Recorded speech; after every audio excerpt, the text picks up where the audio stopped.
The South African History Archive has described a landmark ruling by the Supreme Court of Appeal ordering the South African Reserve Bank to release certain apartheid-era records as a victory for democracy. The SCA has set aside a 2017 High Court judgment which denied the History Archive access to documents of suspected apartheid-era financial crimes.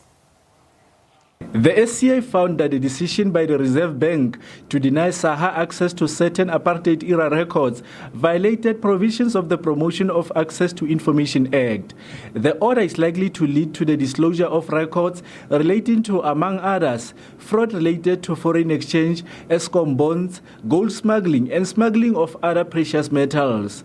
The alleged financial crimes were committed between January 1982 and January 1995. SAHA insists it's important to hold accountable those responsible for apartheid-era and present-day crimes. Given the alleged widespread state capture in South Africa and the untangling of these extensive networks that enable corruption, it is more pressing than ever for the state to consider proactive disclosure of key archival records as a way of its own stated commitment to the values of transparency, accountability, and integrity. The Reserve Bank declined SAHA's request, citing, among others, confidentiality and the possible risk to South Africa's economic interest. The request for the records was undertaken by SAHA in consultation with Open Secrets, a civil society organization focused on investigating links between financial crimes and human rights abuses. It's a victory for openness that all South Africans could potentially benefit from.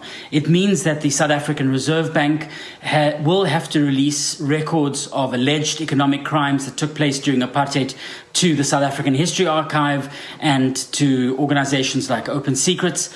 And fundamentally, it establishes the principle that all public and private institutions need to act in the public interest. They need to ensure that records that are in the public interest are disclosed and made available. It has an obligation to disclose the said information. But however, there would be limitations, but the limitations would obviously be an exception. But at all probabilities, the state is then bound to provide it. The appeal court has also set aside the August 2017 High Court cost order against SAHA, estimated to be worth almost 3 million rand.